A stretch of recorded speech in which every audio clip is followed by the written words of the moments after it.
Exatamente, né? Tem mais crianças chegando? Em cima, né? Amém, né? Quem estará responsável hoje pelas crianças? Viu, cara? É isso aí, viu? Deus abençoe você. Estendamos nossas mãos para as crianças, como Senhor Jesus, essas crianças são teus filhos e filhas, ó Pai, são preciosas para Ti, ó Deus, preciosas para nós também. Ó Deus amado, cuida delas, põe os teus anjos em volta delas, proteja cada uma delas, ó Pai, porque elas pertencem a Ti. Nós oramos em nome de Jesus. Amém. Podem ir, crianças.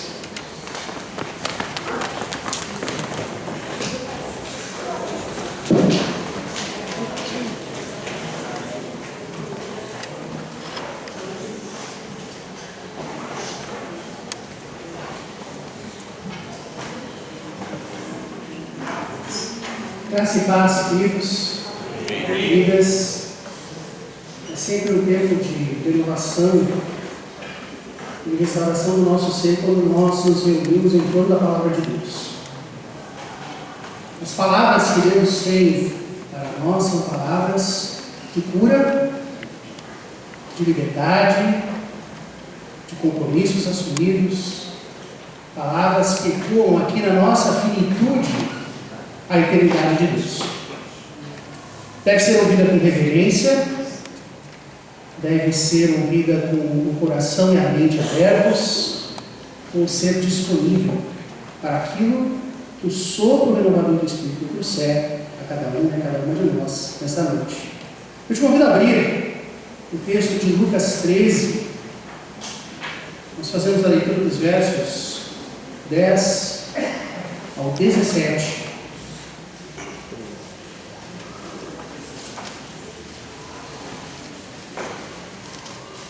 Lucas 13, do 10 ao 17. Eu, antes da leitura, faço uma observação de tradução. No verso 11, o Almeida traduziu assim: e veio ali uma mulher possessa. Na verdade, o grego é melhor traduzido como: eis uma mulher com o espírito enfermo. Não tem possessão, tem prisão. Aliás, se você olhar na narrativa, realmente não faz muito sentido, porque Jesus não exorciza a mulher, né? Não é isso que está em jogo. Ela tem o espírito enfermo. Então nós vamos fazer a leitura agora, Lucas 13, do 10 ao 17. Ora, ensinava Jesus no sábado numa das sinagogas, e eis ali uma mulher com o espírito enfermo, havia já 18 anos. Andava ela encurvada, sem de modo algum poder endireitar-se. Vendo Jesus, chamou-a e disse-lhe: mulher, estás livre da tua enfermidade. E impondo-lhe as mãos, ela imediatamente se endireitou e dava glória a Deus.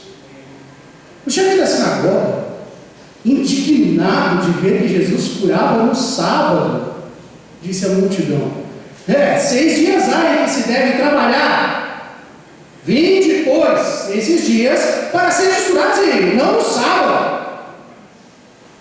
Disse-lhe, porém, o Senhor: hipócritas, farsantes, cada um de vós não desprende da manjedoura no sábado o seu boi ou o seu jumento para levá-lo a beber?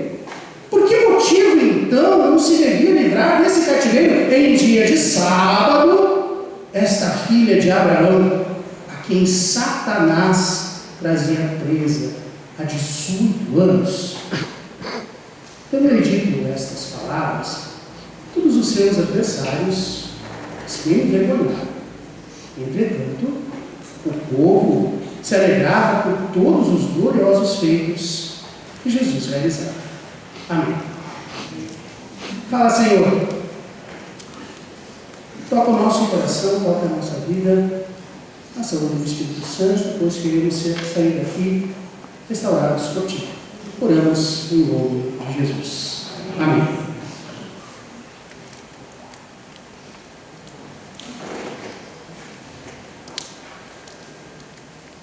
O cineasta sueco Ingmar Bergman produziu em 1956 um filme muito famoso chamado O Sétimo Selo.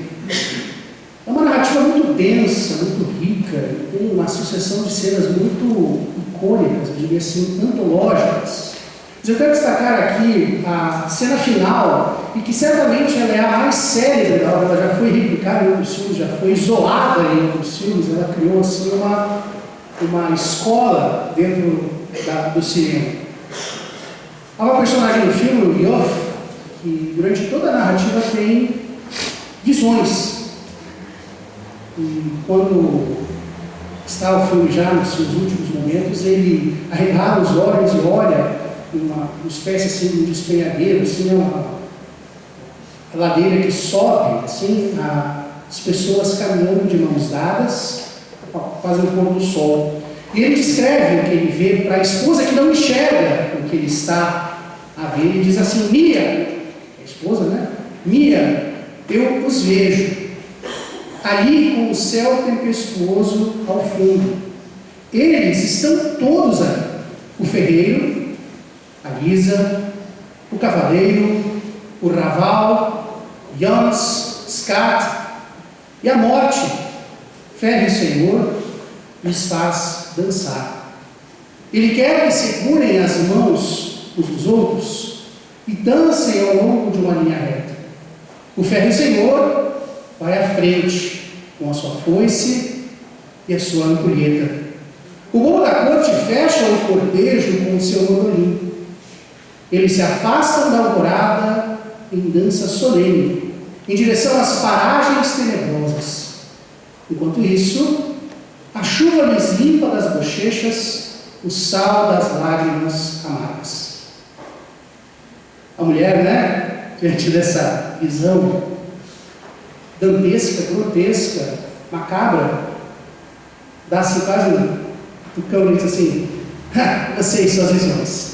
E o filme se encaminha para o fim. Mas, meus queridos, esses olhares densos desnudam a aparência do real por sobre aquilo que nos é apresentado. Para ela era só um despenhadeiro. Pela visão, o Yoff vê algo mais acontecendo. Esta dança de todas as personagens do filme, que é, na verdade, a dança de todos e todas nós. O texto que nós lemos nos convida a olhar. Os termos gregos que articulam a narrativa são todos derivados do vocábulo ver, do grego. No verso 11, quando o narrador nos apresenta a mulher, diz assim: Eila, eis aí a mulher. Veja, é um convite. No verso 12, somos informados que Jesus a viu. E no verso 16, isso não aparece muito na tradução, mas quando fala de que ela era prisioneira de Satanás, a palavra que enfatiza essa ação de ser prisioneira também deriva do verbo ver. Ela era realmente, de fato, de maneira muito intensa, presa pelo inimigo das nossas almas. Por isso a gente pode fazer as seguintes perguntas, que nos norteiam daqui em diante. Ver o quê?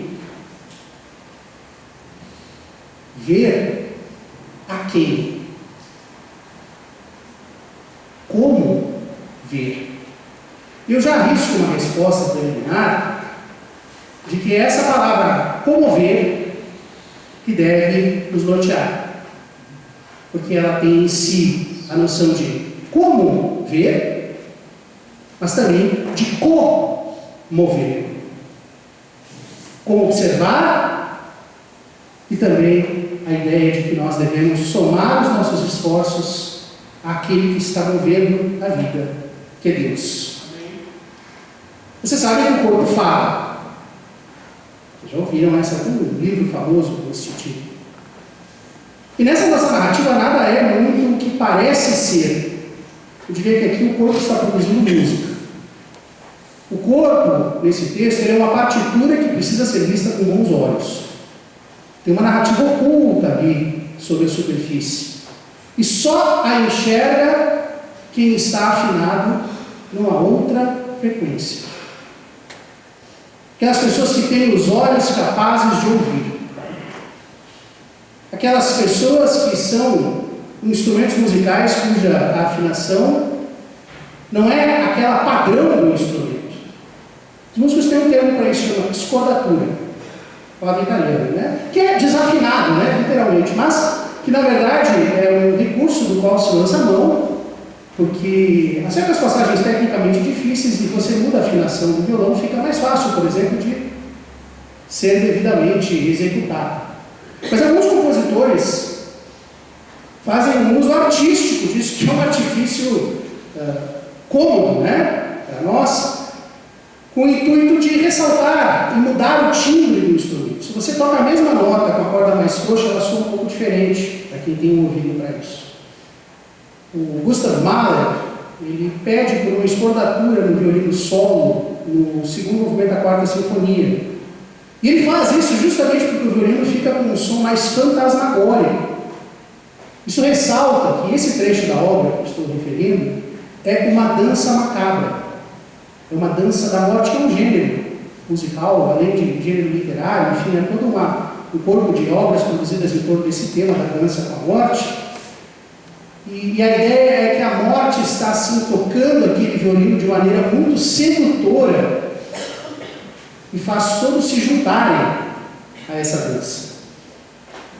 Essa afinação alternativa revela a intenção do compositor e, portanto, revela o próprio compositor.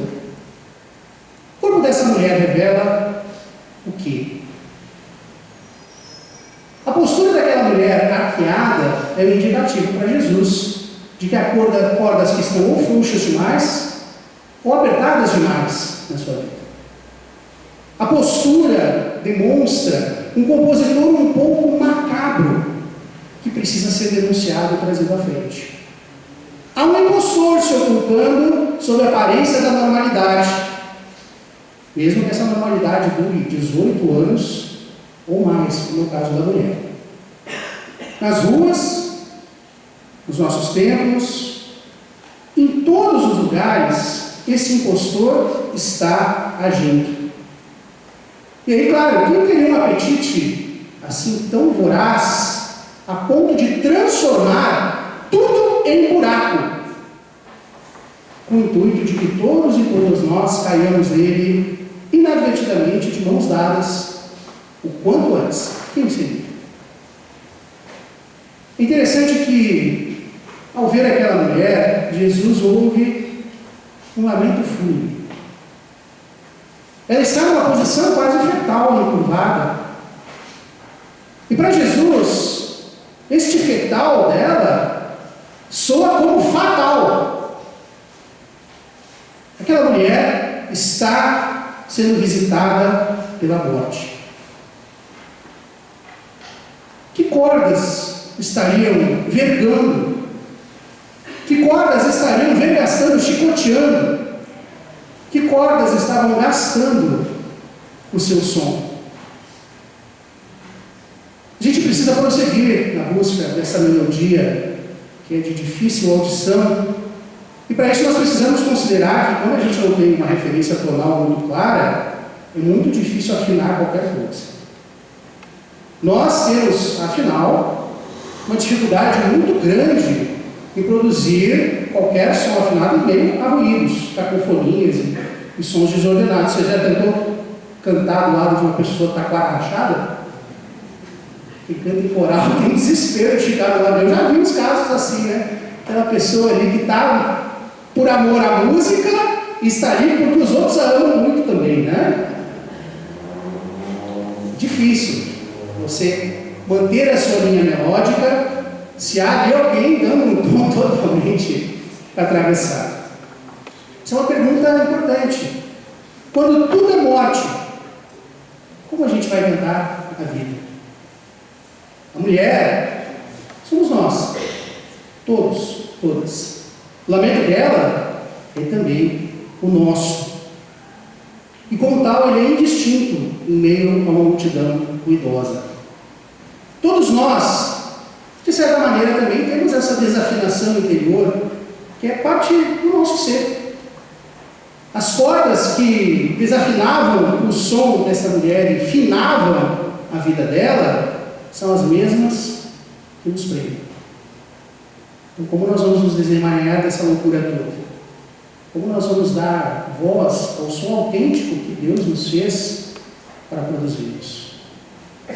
Jesus chama por aquela mulher. Aqui Jesus assume a roupagem do oboé da orquestra. Ele, no início dos concertos, chama e dá o lá padrão para todos os demais instrumentos se afinarem pelo som que ele produz. Então, meu querido, nesse mar tortuoso, revoltado de sons conflituosos, qual a gente ouve, né? Não só aquele ocaso da vida, o pôr do sol da existência, mas também um pouco ocaso das pessoas, nós precisamos dessa voz muito limpa na orquestra da nossa vida. Jesus nos chamando a produzir a melhor música que nós podemos produzir. Ele dá o tom certo, porque o ouvido dele é absoluto. O nosso som triste é invisível aos olhos apressados. Mas quando o nosso som triste e invisível penetra os olhos e ouvidos de Jesus, ele comove o seu coração e desata a sua voz. Ele sabe que nós sofremos. Ele sabe que todos e todas nós estamos nus. A voz de Jesus é o vento que redime o nosso som. Mas há muitos instrumentos com dificuldades em adquirir e em manter a afinação. A cura precisa de algo mais. Jesus impõe as mãos, Jesus toca naquela mulher. Aquela mulher penada era também um violino empenado. Isso é uma metamorfose. Agora, tal e qual o luthier, e a palavra no verso 16 para libertar é lelitanai, no grego, parece a palavra luthier. Jesus se desdobra para que aquela mulher se desdobre, se arruma, e para que ela arrume o caminho que tem diante dela. É aquela trilha sonora que Deus preparou para cada um, para cada uma de nós. A metamorfose dessa mulher em violino é a metamorfose de todos nós, desatando cordas e desempenhando braços, desatando o nó da nossa garganta. Recuperar a voz para cantar a nossa história. Deus fala, Deus toca. Ela glorifica a Deus e nos toca. Ela ressoa saudável e salutar. Ela ecoa a voz de Deus nessa singularidade celestial, aqui na terra. Ela também é comovida por Deus, que agora está à frente do seu ouvido. Como aquela mulher, Deus também quer nos levar à sua oficina. As suas mãos hábeis restauram o nosso equilíbrio sonoro. Ele trabalha com precisão naquilo que é precioso. Ele é cioso da nossa delicadeza e da nossa fragilidade. E nós, aqui estamos marcados pelo sol, pela chuva, pelo vento, pela tempestade, na madeira do nosso ser, enfim, seremos limpos. O nosso verniz esmaecido será ali delicadamente lixado. A madeira trincada será colada. Mansamente ele passará a plana do nosso ser. E essa madeira de demolição somos nós terá a segunda, terceira, quarta, milésima chance de, enfim, se encontrar. Isso fará com que o nosso timbre natural seja preservado e ressaltado. O verniz que ele nos dará não será apenas o brilho decorativo, mas ele faz até a luz dançar com o som que Deus produz em nós. Mas não nos enganemos. Deus nos restaura, mas não é o fim da história. Não é o último compasso. Há muitas cordas para afinar e uma orquestra para equilibrar ela. Se vocês observam atentamente, a mulher, narrativamente, é a última a entrar na cena. Isso indica que, como numa orquestra, ela é a espala, o primeiro violino da orquestra. Por isso ela fica em pé. Agora, ela conduz a afinação do resto do conjunto. junto, porque agora ela está afinada com o oboé, com Jesus. Só que lá nos fundos da orquestra vem um trombone bem agressivo. Vocês já viram o trombone? O trombone parece, na minha modesta opinião, ele parece o lango-lango da orquestra. Vocês lembram do lango-lango? Parece que está mais pronto para esmurrar os outros do que para produzir música, né? Quando o trombone resolve assim, né, aparecer, aparece. Lango-lango aqui é o imponente chefe da sinagoga. Trombone. Onde já se viu? Meus queridos, vamos ouvir atentamente o que ele diz. A fala dele é muito racional. Afinal, por que logo hoje? Ele nunca se fez essa pergunta. Porque esse violino aqui, esta mulher, resolveu logo agora começar a cantar. Estava tudo tão em ordem. A dança da vida vai seguir no ritmo que ela sempre teve. Afinal de contas, também não convém parar o concerto no meio para reafinar a orquestra. Tanta coisa acontecendo o tempo todo, tanto trabalho para fazer. Hoje a gente descansa. Não foi Deus que afinou a orquestra toda? Não foi Ele quem nos deu o equilíbrio da vida tão lógico, os naipes tão organizados, de maneira tão clara, tão natural, tão lógica, tão racional? Essa ordem que está aí só pode ser Deus purinho. Cada som está no seu devido lugar. Onde já se viu Deus soltar a corda que Ele mesmo apertou. Deus negar o sagrado mandamento do sábado. Esse Deus não ia mudar a melodia assim no meio da obra, não é mesmo? Não é assim que a gente seja refratário, resistente à mudança, nada disso. É que a gente gosta das coisas como estão. Também não é assim que a gente esteja só repetindo a música de maneira mecânica, onde já se viu. Não é assim que a gente esteja dançando com a morte sem perceber, onde já se viu. Essas mulheres, esses carpinteiros da Galileia, meio malucos, essa gente toda ignorante, o que são o problema? Em nome da moral, em nome dos bons costumes, da boa música e do maestro da orquestra, é melhor que eles voltem amanhã. Será que as coisas mudaram tanto assim, daqui a um tempo para cá? Sempre que alguém toca a clarinada de uma nova alvorada, trazendo mudança, trazendo libertação, sempre tem um trombone agressivo para reclamar. Por que mudar o nosso país? Para que a gente precisa dar voz para as mulheres, para os violinos? Deixa elas ali nas proporções grotescas delas. Mas o oboé e o violino não esquecem a música que toca do céu. A voz de lamento da mulher, transformada em louvor, agora vira denúncia profética. E de maneira muito ácida, de maneira muito clara, de maneira inapelável. Jesus vê além daquela berreira toda do trombone. Jesus mostra para ele com clareza as coisas. O que o Senhor da sinagoga quer ser é também o Senhor das cordas. Solta boi, solta jumento. Talvez no ouvido dele os mugidos e zurros sejam música. Ou quem sabe o doce tiritar do dinheiro, que não tinha banco na época, mas você podia criar boi, né? É aquele doce som da vida estruturada. É aquela canção de ninar que só quem está do lado bom da vida consegue ouvir quando deita a sua cabeça bem alimentada, o seu travesseiro confortável, na sua cama quentinha. É aquela música interior que, gente, vamos combinar, aquela segurança que às vezes as pessoas têm, é música brega da alma, que impede a gente perceber que tem alguma coisa fora do tom. E quando essas vozes insistem em se fazer ouvidas, como a presença daquela mulher faz com que eles vejam, a gente nega a música. Não, aqui não. Aqui é um lugar santo.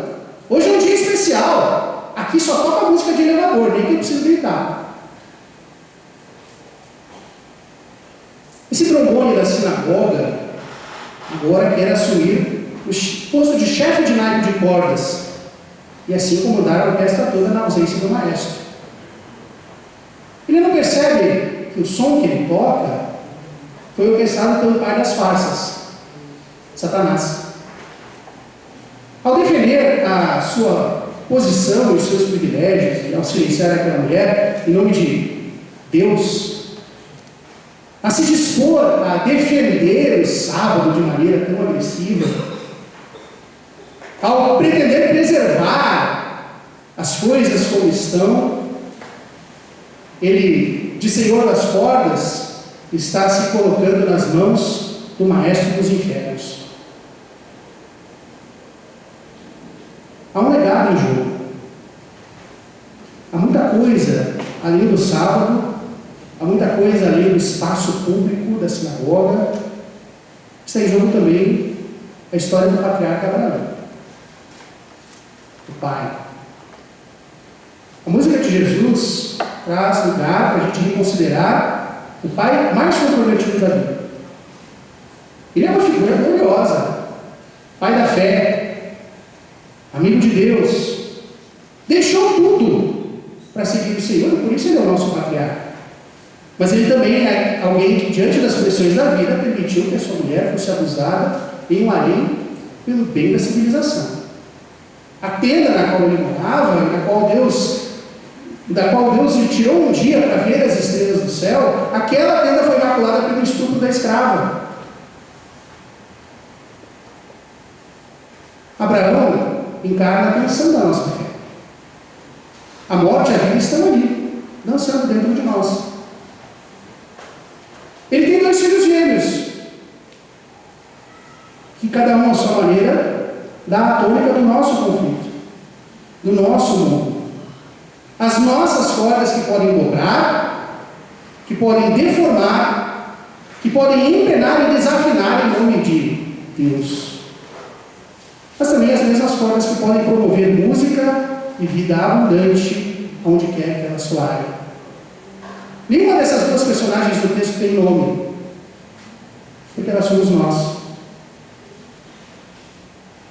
Elas estão presentes o tempo todo na música que toca no nosso coração. E a gente precisa aprender a separá-las com clareza. Jesus, aquele oboé divino que toca nas mãos do compositor celestial, traz toda a lucidez musical necessária para que a gente perceba a verdade escondida por tantos sons tão comuns, tão rotineiros. A verdade da vida é essa tal de invenção aí, né, entre aspas, lugar de mulher e lugar de homem, né, bota aspas nisso, surgiu nos infernos. Essa música não vem de Deus. Essa é uma farsa cósmica. É comicamente grotesca. E é ela que nos faz entrar nessa dança louca, macabra, desvairada, desatinada, rumo ao abismo, da onde essa música mesmo surgiu, para termos levar para casa. E aí, meus filhos, homens, mulheres, crianças, idosos, todos nós também somos como esse violino que adentra na sinagoga. Mas nós também somos um trombone. Todos nós estamos ali naquela multidão do verso 17. Podemos dividir a nossa atenção entre as glórias a Deus, que a multidão ecoa da voz da mulher, ou a vergonha sentida por aqueles que se associavam ao chefe da sinagoga, e vergonha deslavada, porque na verdade a ideia deles era persistirem no erro, persistirem na opressão, passando a impressão de que esse era o desejo de Deus. A gente não pode, portanto, restringir lamento, choro, demonstrações de dor, demonstrações de luto, demonstrações de afeição, demonstrações de afetividade apenas às mulheres e aos violinos. Imaginem vocês um menino que frustrado com a vida, se põe a chorar. Aí vem aquele chicoteiro do inferno para apertar a corda, para dobrar o braço do menino e diz assim: engole o choro, que isso é coisa de mulherzinha. Como essa pessoa cresce? Como ela vai aprender a amar alguém se ela não pode se expressar? Mas nós também não devemos pensar que apenas os homens podem exercer privilégios de governo, de autoridade. A gente às vezes é capaz de aceitar o exercício do poder pelas mulheres como uma exceção à regra. Por exemplo, quando falta um homem que dê conta do recado. Mas, meus queridos, a gente está só atando o pé da mulher no lar. Isso surge no inferno, porque o lugar da mulher é onde ela quiser, pois quem a leva até lá é a vocação que Deus tem. Isso vale, meus queridos, inclusive nas esferas de poder, inclusive à frente do pastoreio do rebanho do Senhor. Seja no louvor ou seja no lamento, Deus nos vê, Deus nos ouve, Deus nos restaura. O choro e a autoridade terrena são, acima de tudo, isso mesmo, fenômenos humanos. O poder não é dos homens, nem o choro das mulheres. Poder e choro são da humanidade. Todos nós choramos. Todos nós exercemos poder. Todos nós temos chamados da parte de Deus para nesse lamento e nesse louvor, para nessa dor e nesse poder, levarmos à frente aquilo que Deus tem para cada um e para cada uma de nós. Essa noite, meus queridos, irmãos, irmãs, nós que somos essa orquestra divina, Deus deseja nos reequilibrar. Ele quer levar-nos à oficina do caráter. Ele quer riscar de nós, lixar todo o verniz da aparente normalidade. Ele quer fazer-nos ver e ouvir novos sons que Ele está chamando à existência mesmo hoje. Esta mulher é a nossa redenção, porque nela a música de Deus se faz ouvir. E se nós somos muito loucos, de muita gente em escordatura, de muitos braços empenados, de muitas almas penadas, de tanta dança macabra, nós precisamos transformar na força libertadora do Evangelho lamentos em louvores.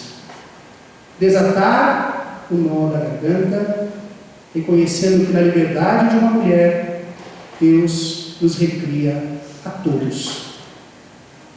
E Ele também redime o Pai da fé.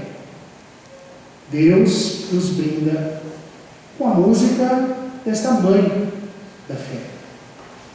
Hoje, apesar de domingo, é sábado. Sábado de Deus.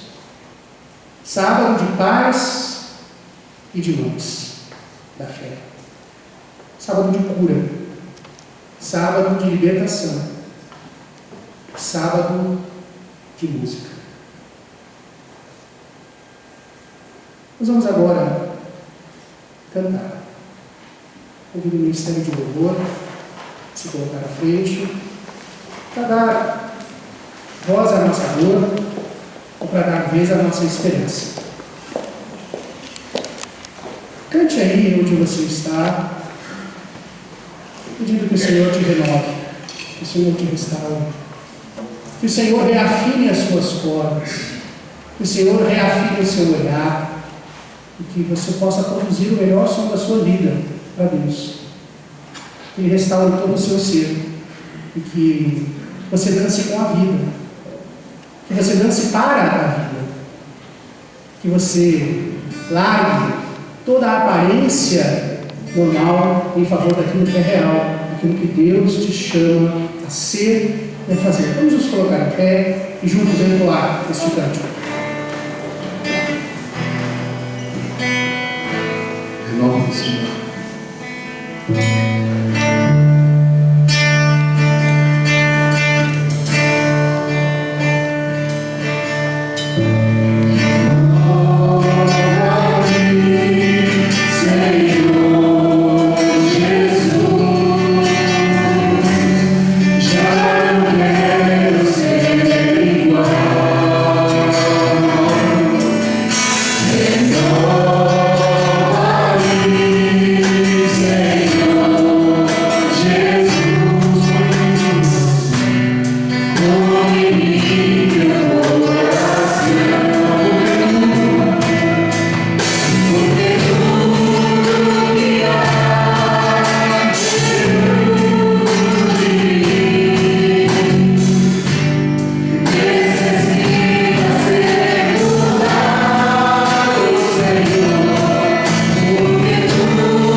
Necessitam mais de Ti. Tudo o que há em nós precisa ressoar o que há em Ti. Todo o nosso ser precisa de novos ares, de novos sons, de nova vida, para dançarmos contigo na beleza da Tua criação. Por isso, Santo Deus, restaura o nosso ser tão cansado, tão ferido, tão apequenado pelos dilemas da vida, timidamente chorando,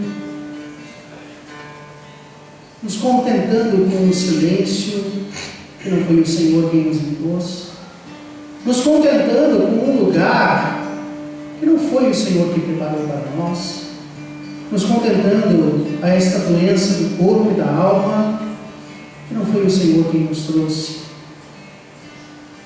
Estamos envergados pelo peso da vida, estamos desafinados, porque tudo é morte ao nosso redor.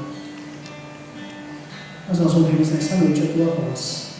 A Tua voz, tanto ontem como hoje, como eternamente ressoará lívida aqueles que voltarem os olhos do coração para Ti. Assim, Senhor, chama-nos pelo nome, chama-nos pelas dores, chama-nos pelos sonhos, vocaciona a nossa vida para aquilo que Tu quiseres. E que sempre que um trombone agressivo soar, seja no exterior ou no nosso interior, nós aprendamos a aquietá-lo com a Tua paz. E sempre que as aparências estiverem escondendo a morte, nós tenhamos a coragem de rompermos com aquilo que mata e adoece. que sempre que a vida nos impuser um fardo que não é nosso, nós aprendamos a depositá-lo nas tuas mãos, para andarmos altaneiramente, de cabeça erguida, desempenados, orientados pela tua música. Oramos em nome de Jesus. Amém.